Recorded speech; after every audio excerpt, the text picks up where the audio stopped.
कहानियां सिर्फ डराती नहीं, इंसान की पूरी समझ को हिला देती है। और जब वही कहानी सच हो तो रूह तक कांप उठती है। यह एक ऐसी ही सच्ची घटना पर आधारित कहानी है जहां कभी कभी बस एक पल, एक ही पल किसी की पूरी जिंदगी को उलट देने के लिए काफी होता है। और यह कहानी है एक ऐसी औरत की जो अपनी ही मौत के बाद किसी और नाम से फिर से जागती है। सन 1968 उत्तर प्रदेश के इटावा जिले का एक छोटा सा गांव शरीफपुरा। मिट्टी की कच्ची दीवारें, केरोसिन के दिए की कांपती हुई लौ और उस अंधेरे में बसा हुआ एक छोटा सा ठाकुर परिवार। भगवान मेरे बेटी को मुझसे अच्छा जिम देना। इसी घर में जन्मी थी सुमित्रा, एक ऐसी लड़की जिसका बचपन सुख से कहीं अधिक पीड़ा और अकेलेपन में बीता था। मुझे डर क्यों लगता है? अचानक उसकी मां की तबीयत बिगड़ने लगी, सांसें भारी होने लगी, आंखें बोझिल हो गईं।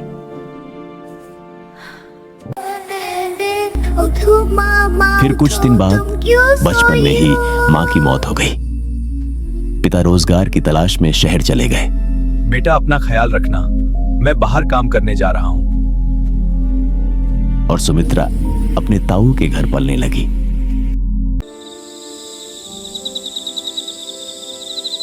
मैं क्या करूं? अब तो माँ और बाबू भी मेरे पास नहीं है। तुझे क्या हुआ है? तू क्यों परेशान रहती है? अब मुझे कुछ अच्छा नहीं लगता, मेरी जिंदगी खराब है। फिर इसका शादी करा देता हूं तो शायद ये खुश रहे।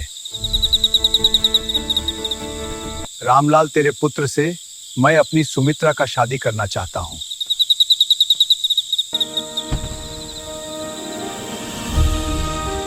महज 13 साल की उम्र में उसका विवाह जगदीश सिंह से कर दिया गया।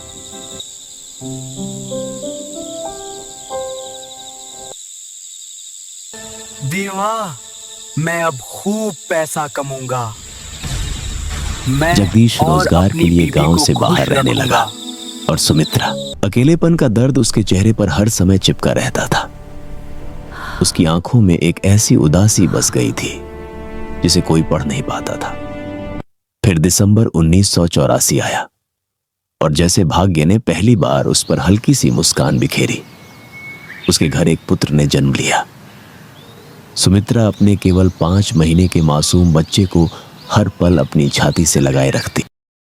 कुछ दिनों तक सब कुछ अच्छा रहा और ऐसे ही जिंदगी चलती रही।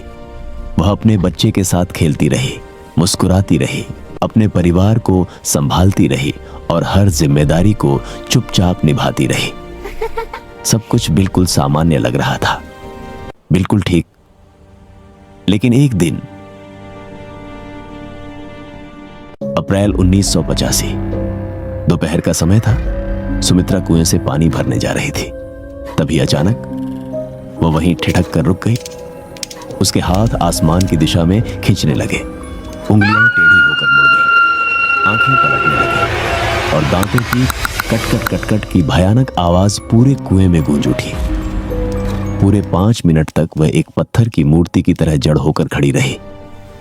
फिर धीरे धीरे वह सामान्य हो गई। उस लड़की को उस हाल में देखते ही जैसे पूरे गांव की सांसों पर ताला लग गया। जो लोग कल तक हंसी मजाक में जीते थे, आज वही लोग डर के मारे अपने ही घर के दरवाजे बंद कर बैठे। किसी ने कहा, यह इंसान नहीं हो सकती, तो किसी ने कांपते हुए कहा, यह किसी बुरी शक्ति का साया है। रात होते ही गांव की हर गली सुनसान हो जाती। दरवाजों पर दिया तो जलता, लेकिन कोई बाहर झांकने की हिम्मत नहीं करता। फिर कुछ दिन बाद क्या हुआ था मुझे तो कुछ याद नहीं आ रहा है। जैसे वहां कुछ भी हुआ ही ना हो, पर उसे इस सब का कोई स्मरण नहीं था। और उसके बाद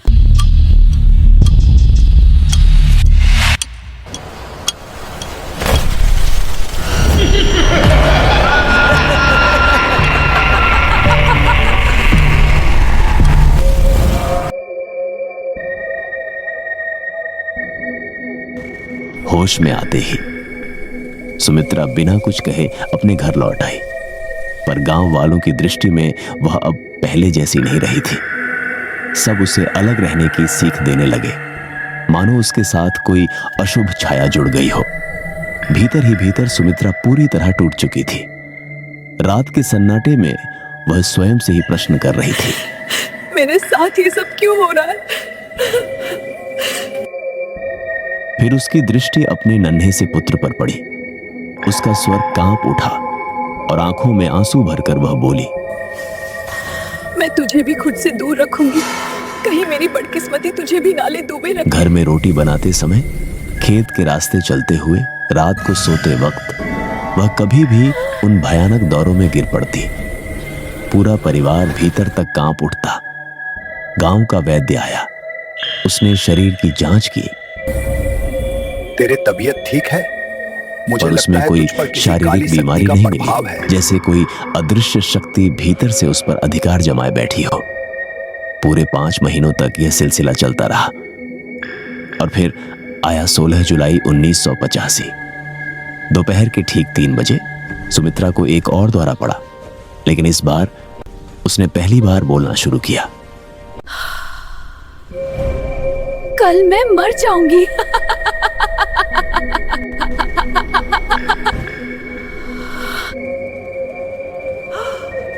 पूरा घर सन्न रह गया। द्वारा समाप्त होते ही सुमित्रा को अपने कहे शब्दों का कोई स्मरण नहीं था। उस दिन उसने स्वयं को पूरी तरह सुरक्षित रखा। न आग के पास गई, न कुएं के निकट, न किसी जोखिम भरे काम के पास। सांझ तक वह बिल्कुल सामान्य थी। सबको लगा भविष्यवाणी असत्य सिद्ध हो गई, पर शाम ढलते ही द्वार पर अपनी सहेली से बोलते बोलते तो जिंदा है, लग रहा है भविष्यवाणी गलत हो।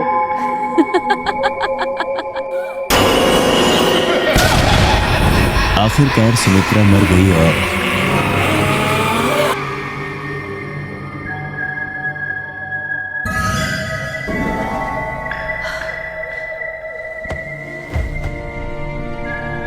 खेत में उसके दाह संस्कार की तैयारी होने लगी। स्त्रियां उसके शरीर पर सुमित्रा मर गई और तभी अचानक सुमित्रा के पैर हिलने लगे। आप लोग कौन हैं और यह सब क्या हो रहा है?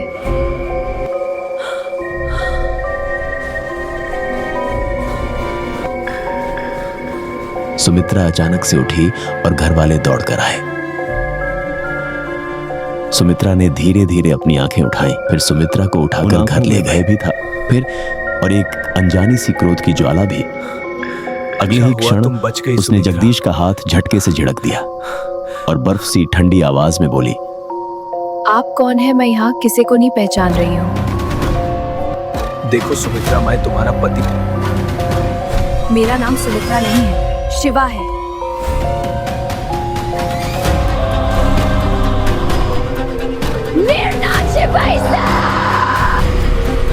मेरा नाम शिवा और सावित्री ना।